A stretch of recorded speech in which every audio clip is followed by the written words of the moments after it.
When you love a show, some of us fans really love a show. And we show it by keeping the series and its characters alive long after cancellation. No truer words were ever spoken about us die-hard fans of the 1960s sci-fi series from producer Irwin Allen called Lost in Space. The adventures of the Space Family Robinson and Company lasted for only 3 original seasons on CBS television. Yet the popularity of those original episodes endures in ways that couldn't have been predicted back then.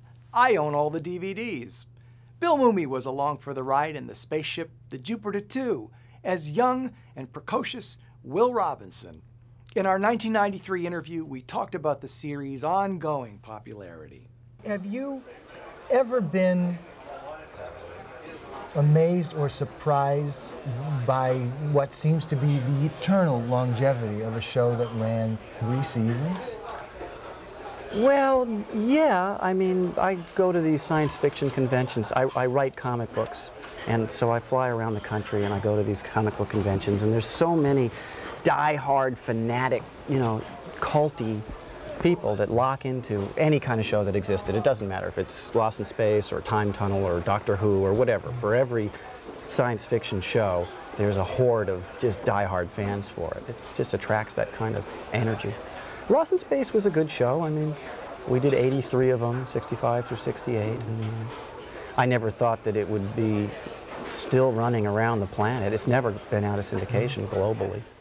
And following Star Trek's lead, a feature film was also produced based on the original television series. But unlike the first Star Trek feature, the 1998 Lost in Space feature has not yet spawned any additional films.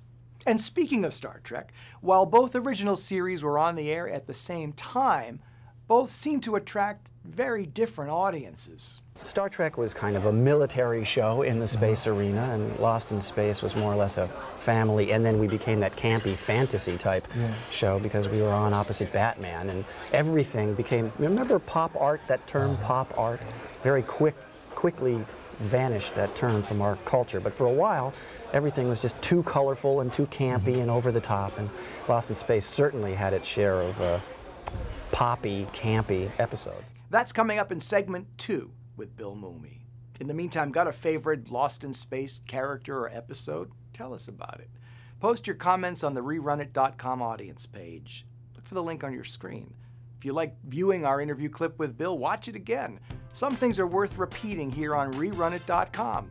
And don't forget to check out our interview clips with some of your other favorite stars as well. From Los Angeles, I'm Brad Lemack.